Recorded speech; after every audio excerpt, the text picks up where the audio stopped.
What's up, everybody? It's Ryan Serenity here, joined by. Boss man. In today's episode on Gamers Corner, we're going to be talking about cheating on Warzone and why we think that Activision's Warzone is so successful despite having no anti-cheat, when most games where cheaters are very prevalent do not last long.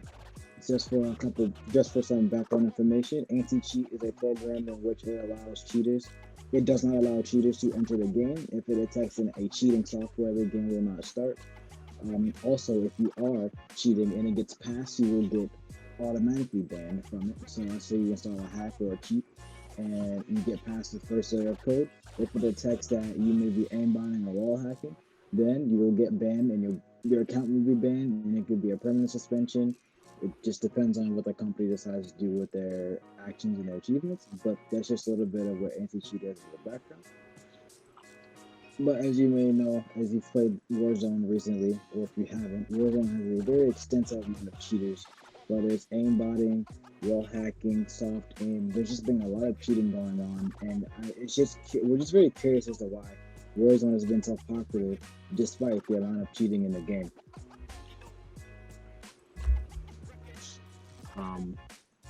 So, what are your thoughts?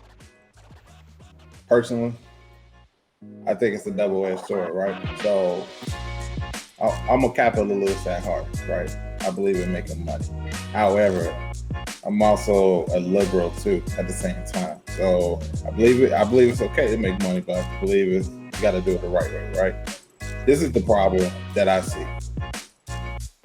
What incentive is there for Activision to make an anti-cheat other than the fact that everybody keeps on complaining about it?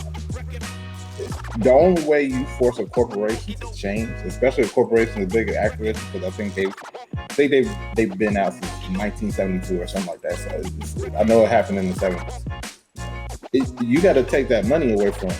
If I see that the only thing you're doing is complaining, but you're not stopping the play, you're not not playing my game, but I'm having 40 million people playing my game a month. Okay, you can complain all you want to. There's no reason for me to invest any more money in it though, especially when it's free to play. I've made a free to play game that's literally like, let's just say top 5 streamed on Twitch right now. Top 5. What incentive is there for me to sit up here and change anything? Sure, I'll listen to you. I'll listen to the people who are streaming my game, the big, streamers like Nick Merckx, Dr. Disrespect, anybody like that stream my game, but there's no incentive for me to really change it. Why? Because nobody has stopped playing it. And unfortunately, sometimes bad press can really be a good thing for you. Like, you get bad press on the game. However, that if it's the type of bad press that makes everybody want to come and play my game, like Anthem got bad press, right? But it was the flip side of that. People stopped playing the game. Same thing with Cyberpunk. Their bad press was so bad it made people stop playing the game. It's actually the opposite effect right now for Warzone. So I think I understand where everybody's coming from. I mean, it's horrible. There was just a tournament a couple of days ago where, because of the bot lobbies and being able to be on different servers, it's $100,000 tournament, I believe, either $100,000 or $300,000 tournament, and people lost money because, one, there's no anti-cheat in Warzone, and then you can exploit a lot of the things that are in Warzone right now. So people lost money on it, but guess what? The very next day, those same people that were complaining about it and that lost that money in that tournament were right back streaming it the next day. Streaming and complaining about the game. That's crazy to me. That's insane. Because if I don't like a product, I'm not using it no more. I mean, right. I think there's two sides. One, the streamers, and a lot of streamers will play a game they don't like just because it's their job. They could be contractually obligated, if they say. A lot of people don't like their job, but they still play it. So I'm not going to necessarily say that it's crazy that they play a game that they don't like. For instance, I know there's a streamer that plays Rainbow. He gets stream sniped almost every game, and he will openly complain he doesn't like streaming the game because it's not fun if you just get cheated against. But the no contracts are operated against, you gotta do what you gotta do. I will say with the upcoming Battlefield 6, which is rumored to have a battle royale, which could be free. That could force Activision to do things a lot differently. I think Activision has just gotten very comfortable just being the king of first-person shooters ever since Battlefield 1 came out, because they didn't have a real threat. Especially after Battlefield 1 coming off of Infinite Warfare, they were both pretty bad year for shooters. But still, like Infinite Warfare, like Battlefield 1, it wasn't the greatest Battlefield. It was okay. It was mediocre. Battlefield 5 came out, but Modern Warfare was coming out, so it's a very rough time for Battlefield. So Activision, I think, got very lazy and competent, and where they were, and they were fine with that. But Battlefield 6, hopefully, like you said, the capitalism will force them to be able to do it, because you can say, yeah, people still play the game, people still put money into the game, and that's just the one thing. I see if you're a streamer, I get the streaming part. But just a normal player, if you're in these lobbies where people are constantly cheating, I'm not going to play a game where I know there's a consistent unfair advantage. Every game is going to have cheaters. That's just a given. But it's the amount of cheaters.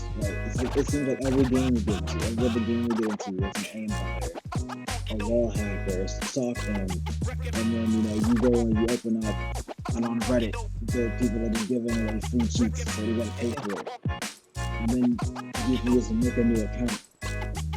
It shows that Activision got very complacent where they were, because when you're the king, you get lazy because you have to get on your throne. So we'll see. Hopefully, Battlefield 6 will really fix the complacency that Activision found itself in. Activision's very complacent, especially when connected to Blizzard. So then, they are working on Overwatch 2. And so we definitely will see. Hopefully EA will cook up something very good, because the more competition you have in a specific field, the better both parties would be. Because if you want people to buy your game, then you have to do it. I'll agree with that. My retort to that is if you have to rely on another company to hopefully force another company to do better, you're already lost. Because that's like me saying, like, oh, Burger King, and I'm not actually saying this, so nobody come after me. But that's like me saying, oh, Burger King makes a horrible burger. Hopefully McDonald's comes out with a better burger and makes Burger King, make a better burger. That's not going to make Burger King make a better burger. Like, oh man, McDonald's came out with this great burger, let us make a great burger too. If Burger King looks at their bottom line and they're still making money and nothing has seemingly changed for them, they're not going to make a better burger just because somebody else made a great burger too. It's the people.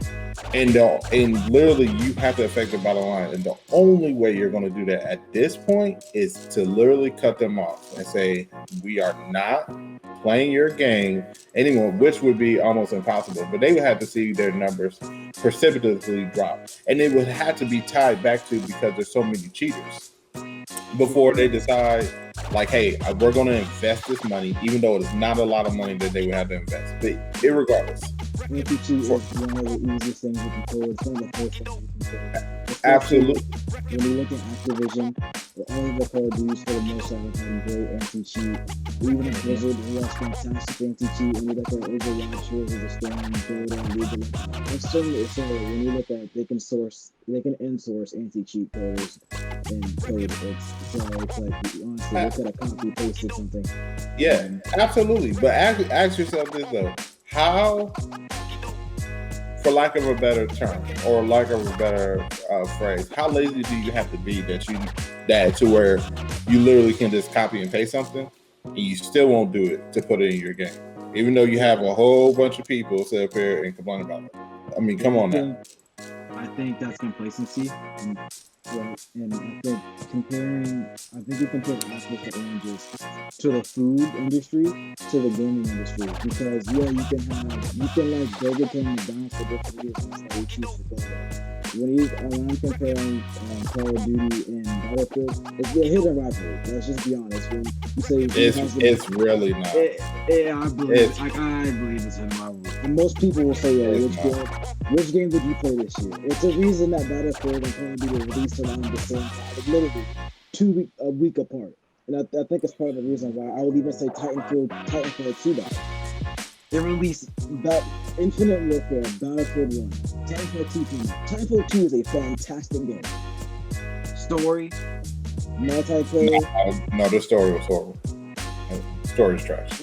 Again, but the majority of people like Titanfall 2 story. You might think it's bad, but if you look at the reviews, Titanfall 2 story had an 80 or a 90 out of 100.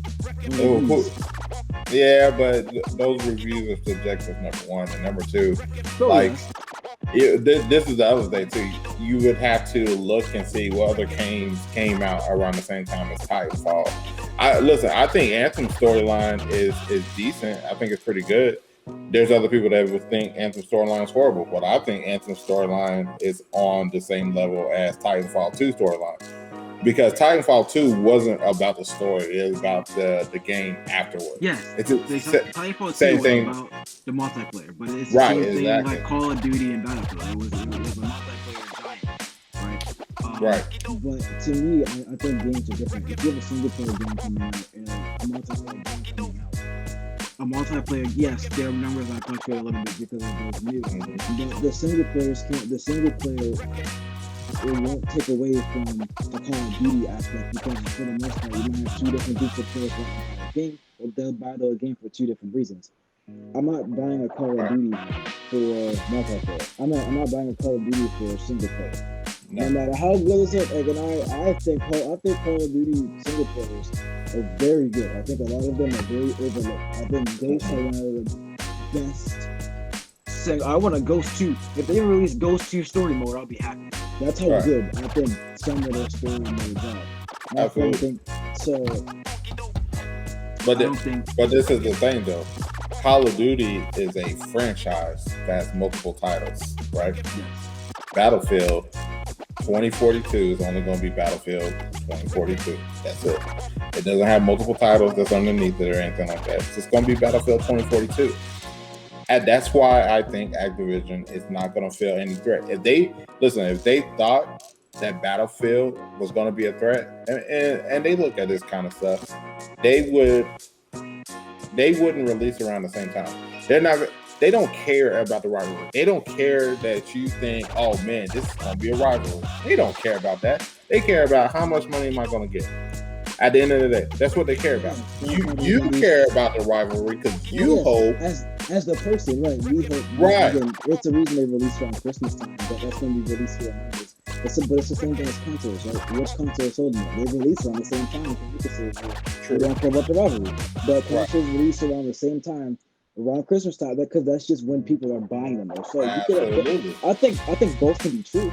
I don't think they're both where one can be true. I think both are true. I think you can have a little bit of truth of both, right? But see, consoles are different though because, like, it's not about that initial release is great, but it's not about the initial release. They care exactly. They care about 2-3 years down the road. Who's going to be dominating at that point when it comes to that generational console that just came out, right? So we're in the 8th generation right now, I think. So it's not about the sales last year. It's not even about the sales this year. It's going to be about next year. Hey, who is selling more consoles, right? Now, COVID obviously threw that off a little bit, but it's going to be back there. But I digress. I go back to what we were talking about before. Even when Battlefield 2042 comes up, you know what's still going to be happening? People are still going to be playing Warzone. People are still going to be playing Cold War. People are still going to be playing Black Ops. Reason being, one, we have the CDL. That's something that EA doesn't have. Okay, we have the Call of Duty League. So you have multiple people who are playing that game on their platform, whether it be PC, Xbox, or PlayStation. and they have different ways of marketing that game to a wider array of audience. Battlefield just doesn't have that. So it's not going to be a competition, to be honest. It's going to be the shiny new thing, right? Even though there's a new Call of Duty that's coming out, it's going to be the shiny new thing. So I promise you, for about 2 months straight, Battlefield, I won't even give it that, to be honest. I'll give it less than a month. Battlefield will be #1 stream game on Twitch for about 2-3 weeks probably, and then after that it'll be back to business as usual. I'll say if Battlefield is rumored to have a battle royale, and battle royales are the big thing.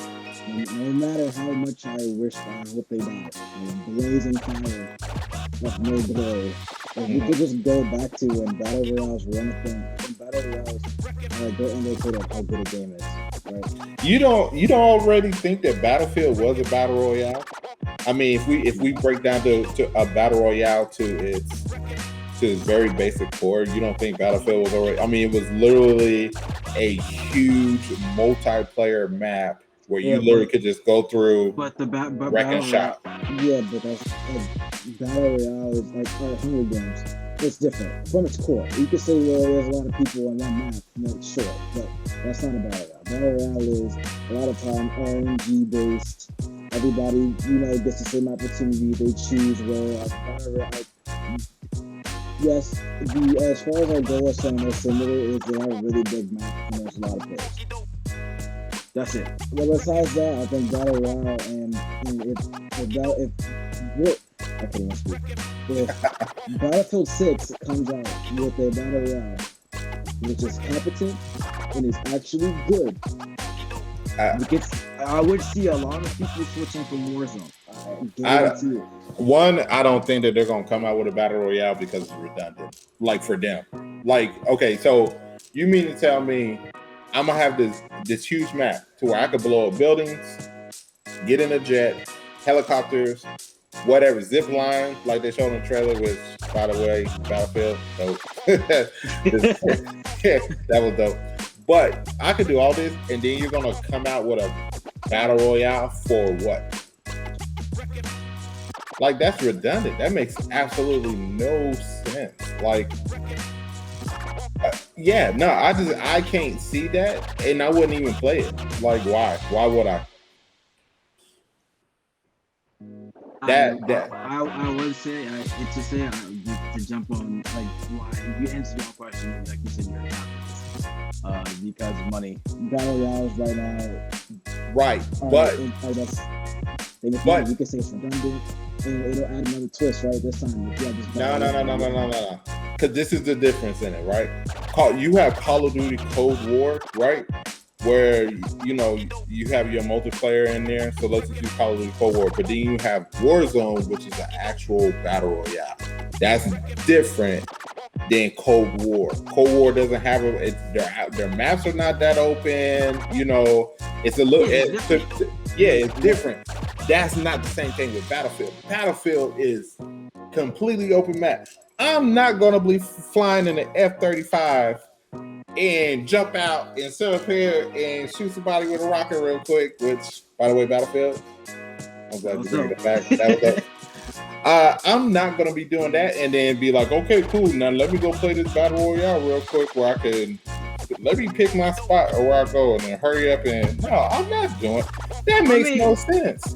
You can say that, but then I turn around and look at Call of Duty, and to me, it's the same thing, right? Because I thought, I'm not saying to the extent of Battlefield, what I'm saying is when I play Call of Duty. I personally love Ground War. I thought Ground War was really good. I thought Ground War was a nice switch, especially because Modern Warfare's 6v6 maps were horrible.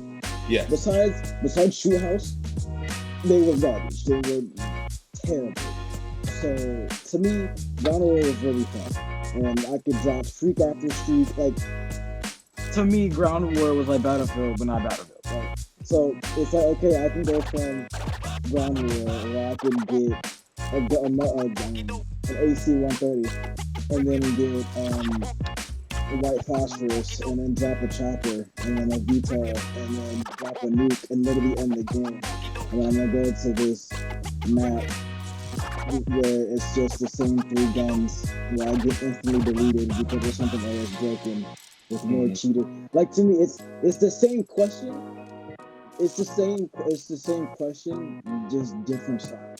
Okay, so let me tie this all back to the beginning of how this discussion started. So, do you think, in your opinion, that Activision, no matter what game comes out, do you think that they will ever fix their anti-cheat? Well, I'm sorry, they don't have an anti-cheat. Do you ever think that they will put in an anti-cheat? No, I'm not even going to sit there. No. Okay, so in your opinion, why would they not put in an anti-cheat? I would say probably because Warzone's agent, two, Raven. The studio that's working on it normally isn't just working on Warzone. A lot of times Raven works on remastered games, and then they help other studios. And we know right now because Activision is still going through turmoil with its 3 studios. They haven't been in a normal rotation in so long. Black Ops 4 was rushed. We know that. Cold War was also rushed. So, and we know that development changed because the community sentiment changed, right? Everybody went from wanting jetpacks and not wanting jetpacks in basically 2 years. Yeah, that's very true. So that threw off Infinite Warfare. You could tell it was a cross-highway, right? They were going to go, Infinite Warfare was probably going to go the same route as Black Ops 3, and the people said, nah, we're good. And they saw that they had to, change it. So, when you look at it, when you look at the release window and how everything, turned out, Activision is in turmoil, so you do have a bit of a break. Again, Raven is a normal studio that works on all of these for themselves. Activision's update times are also really slow.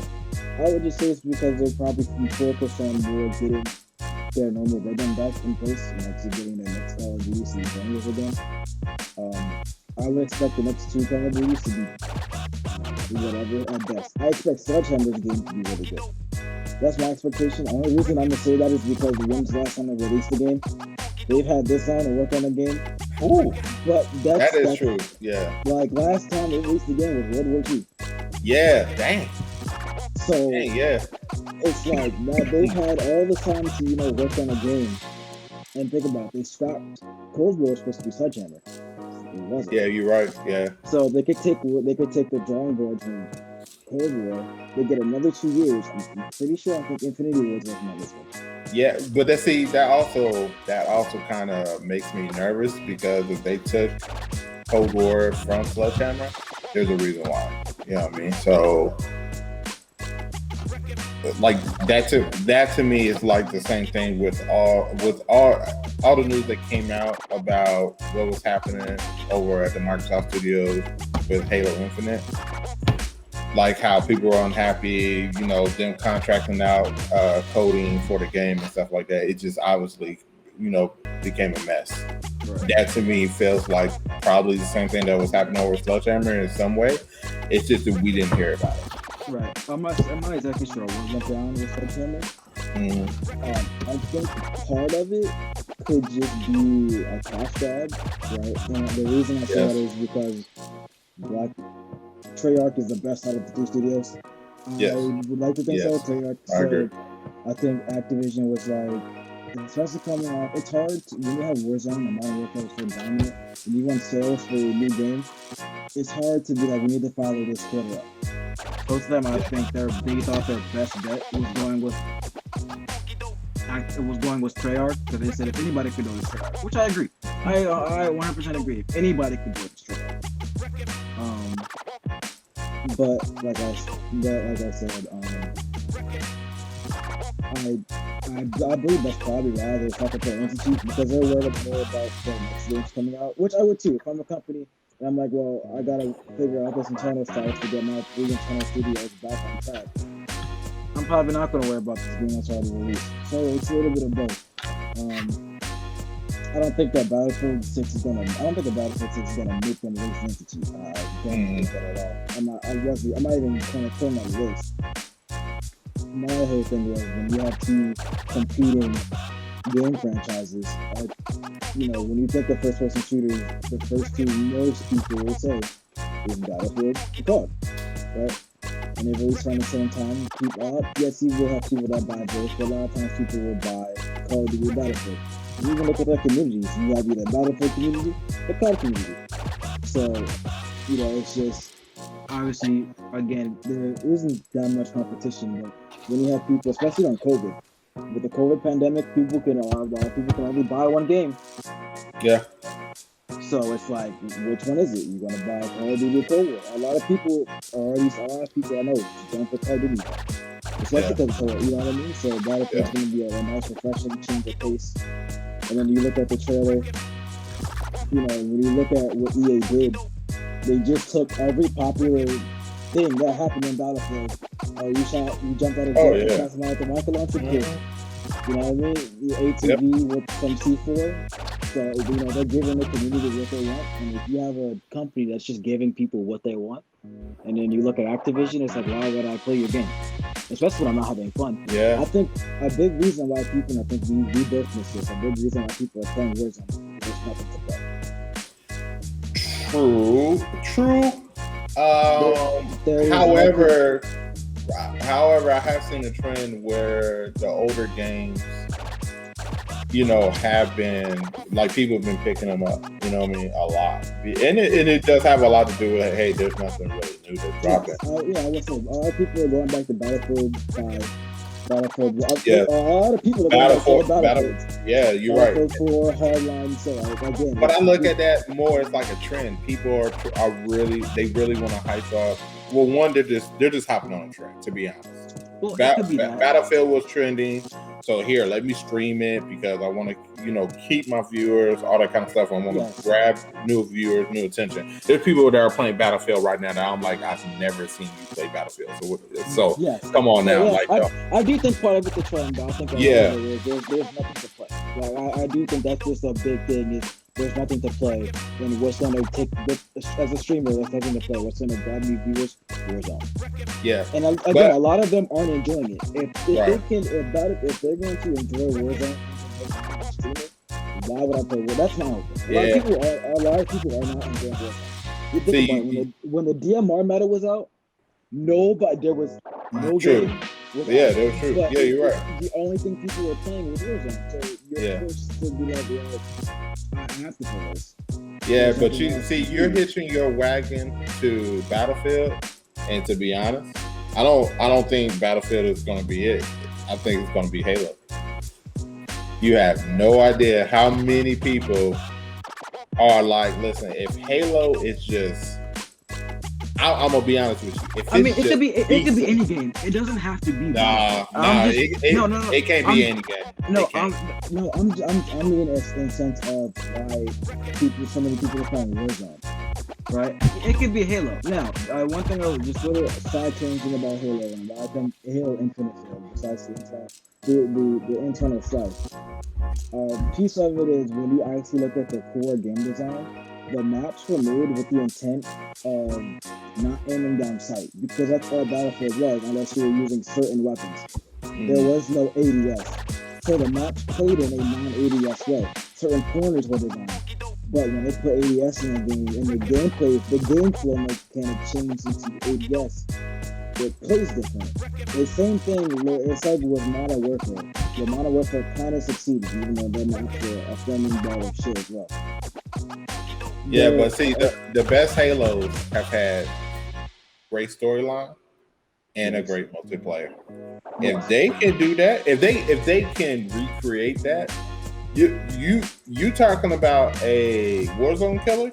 You talking about something that might make Activision go back to the drawing board and say, hey, listen, we got to step up our game now.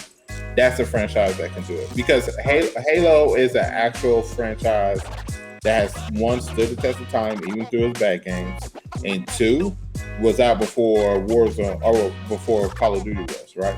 So it was popular before Call of Duty was even really truly. It was popular before its apex. Right. that is the game that I think that, hey, if they bring it back to prominence, because they're going to have a good storyline. They know that they have to do that, but if they can have a good multiplayer on top of that, and that's the only game that I think that can have a multiplayer and come out with a battle royale. Battlefield can't do that, but Halo can. Halo can go, hey, we're gonna have this multiplayer and it's free to play. Oh yeah, and by the way, we're dropping this battle royale on top of that, and that's free to play. They do that. You ain't got to worry about Cold War, Warzone. I don't care what they drop. They're not gonna be able to handle Halo. To me, yes and no, and the only reason I say no, even though I will say on Xbox's part, I think they have a double-edged sword of being able to have PC game. They can port their games to PC, is because it hurts. This side tangent, but it hurts their console sales. Because if I'm a PlayStation person, I'm like, I can play Halo on my PC. I'm never buying an Xbox. Like I don't need an Xbox, so I have PC. But at the same time, there's a lot of people that just don't want to or just can't buy a PC. Yeah, have PlayStation. A lot of them, yes, the Halo could be great, but they could be like, damn that. You know what I mean? Like, cool. Halo, I don't know. I will say that. It's like, damn that. Right? I don't know. It's about the hype. It's about the hype train. It's about the hype. If the Halo comes out and they do what they're supposed to do, there are way more streamers that are willing to hype up Halo than they are for Battlefield, and that's how you drive yourselves. 1, 2, I would say yes, but would they hype that up more for nostalgia than they do? No. Listen. I'm older than most of these streamers, and it ain't gonna be for nostalgia purposes. It's gonna legit be because, like, yo, this game is dope.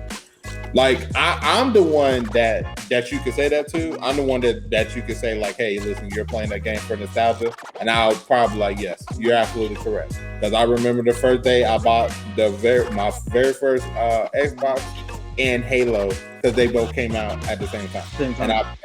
And I bought them. And I can say, for nostalgic purposes, no matter how bad Halo is, I've always bought the game. Now, you can't say that for some of these other people, especially the ones that are younger than me. Like, they barely can remember Halo 1. They're stuck on like Halo 3 and stuff like that. Right. Those are the ones that I'm like, no, you're not doing it for nostalgic purposes. You're doing it because the game is actually good. Because that's where they remember. Yeah, no, right. I don't think you can. But even still, like, okay, Halo 1, I went back and played first. Halo 1 was really good. Yeah. Halo 2 is not better than, hey, really good. Me personally, people say Reach. A lot of my friends say Reach is the best one. Halo Reach is the best one. There's no but. There's no, maybe. No. Reach is the best one. Plain and simple. That's all there's to it. I'm gonna go ahead and help you out with this one. School you on this one. That's the end of the discussion. Halo Reach is the best one. Okay, I have one question then. Do you think that if Halo had ADS, it's going to be good? Okay, so do I speak from the head or do I speak from the heart? My heart says I don't care. It's going to be good anyway. That's what my heart says, because I just feel as though Microsoft is not. If they were willing to, if it was just a money grab, that game would have came out last year or at the beginning of this year, right? If it was just a money grab, because they're like, hey, listen, we need a big title that comes out with our console. If it was just a money grab. I agree and disagree, and I only say that because COVID. Nah, it had nothing to do with COVID. Listen, this is honestly what it is. Hey, when you think Microsoft, especially for me, when you think Microsoft, you automatically think Halo. I don't think of any other game for Xbox. When I think Xbox, I think Halo. Anytime that they come out with a new Xbox game, Xbox console, I'm always thinking, when is the next Halo game coming out? Plain and simple. Because that's the flagship title. Thank you. That's exactly what it is. It's the flagship title. So you can't just sit up here and put out a game and be like, oh, okay, this is you can't put out Halo and say, hey, listen, we're doing this for money. You can screw up Halo, You can say, hey, listen, we made a huge mistake. This Halo game wasn't that good, but you can't put it out for money. They knew that last year. Like, hey, listen, we're putting out this game. It can't be just for money. It has to be because it's good. This is why I say this is where Activision's complacency comes something that it has.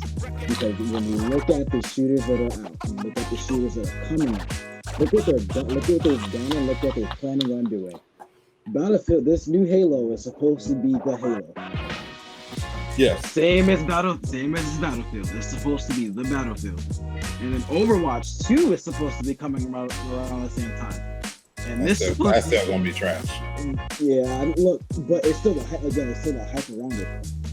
It don't matter. That's like me being. That would be like me being afraid but of. To me, I won't only say Overwatch 2, and I only say it because that's a different type of shooter. So I want to include Overwatch 2. But the Battlefield, Call of Duty, which who knows, but right now, to me, the first-person shooter throne game is out. Listen.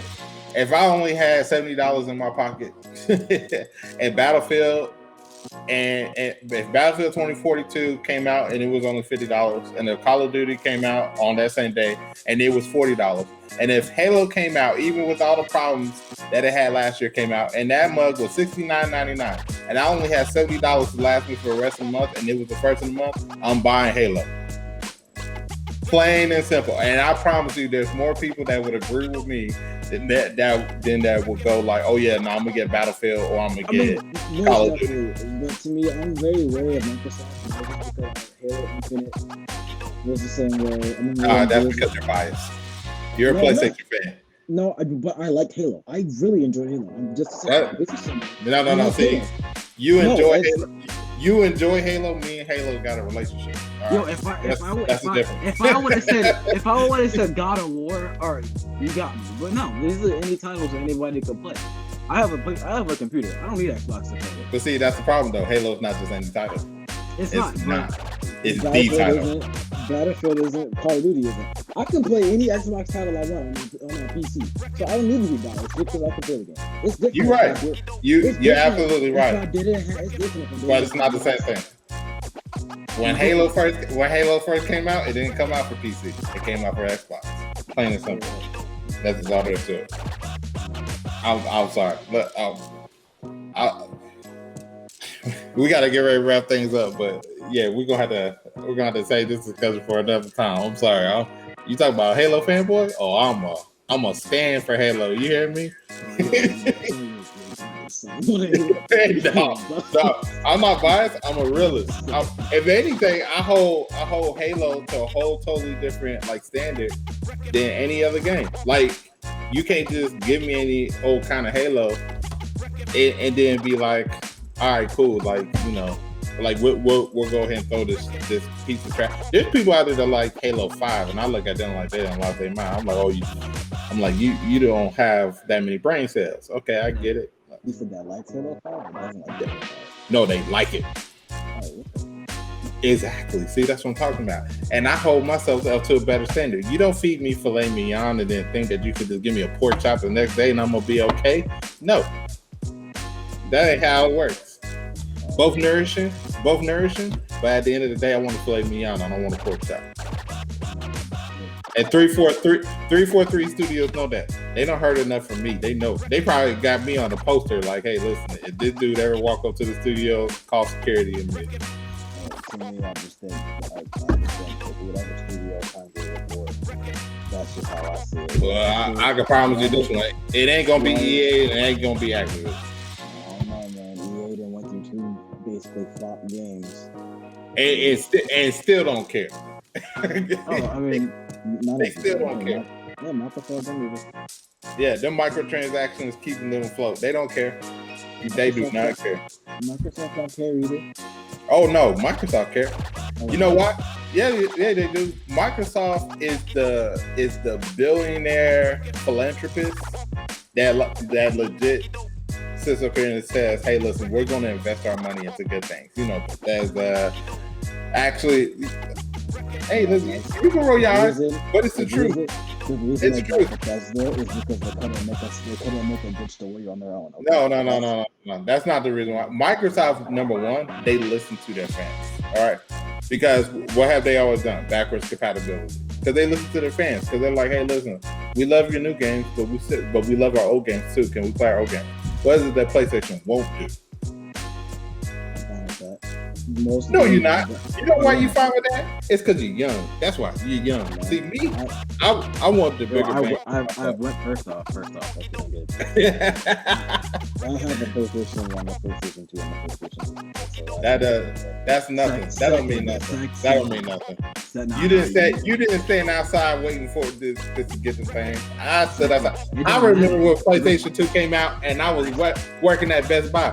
I almost hit my manager because I was like, listen, you gonna let me buy this PlayStation 2 before everybody else. I almost got in a fight. And that's a true story. I'll never forget that. Okay, yeah. 2. This is how I look at it. One of the old games that I want to play.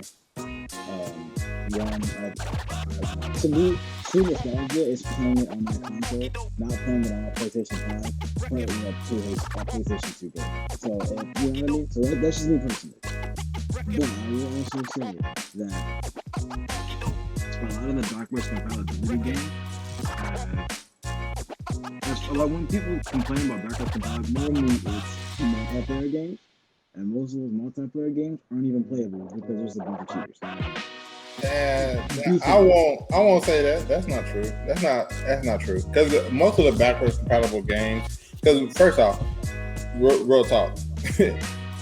Most of the backwards compatible games that people want to play, there wasn't an online multiplayer anyway when those games came out. Yeah, true. But then again, like I said, this is just me. If I'm playing a game, I'm playing it on that original console for the console purchase. And you can say, well, they got new consoles. I do see both sides. But for the most part, to me, backwards compatibility is never like this must-have. I need it. Personally. Well, yeah, that's because you didn't, like I said, you didn't have to go through the things I had to go through in order just to get those games and play. That's just the honest to God truth. When you wanted those games, your parents probably had to go through those things. Me? No, it was me. You think my mom and dad was gonna stand outside, wait, this is get me a new console or get a video game? Hell no. They look at me like I done lost my mind. Like, you better wait till Christmas. I'm like, listen, if I go to school the next day and I ain't got this new video game or I ain't got this console, I'm getting clowned. Because the first thing everybody was asked, hey man, you get it? Nah man, I ain't got it. It was a wrap. I love video games, bro. I'm not standing outside. See, there you go. That's what I'm talking about, man. See, that's the difference between the having a relationship or whatever, and then liking something. You know what I mean? It's just like being in a real relationship. You be in a real relationship with somebody, but you know, you might have that one person that you like, but you like, hey, I ain't doing all this and this for him. But then that one person that you're in a relationship with, that you really care for them, you really love them, you willing to do a lot. You willing to go through a lot. I am. Go through that extra mile. Within reason. Yeah, see? Within reason. Nah, player. Reason to everything. To say I'm gonna do anything for this person is crazy. To say that is crazy. I'm not going to sit there and do anything. This is a whole totally different discussion. It is. We'll have to have this some other time. Off stream. This has been Gamers Corner. Everybody. This has been Boss Man. This has been Wash20. I got stuff to do. So everybody have a great night. Thank you for watching this video and spending time with us through all of our gamer rants, and we'll see you next week. Yep, we'll see you next week. Peace.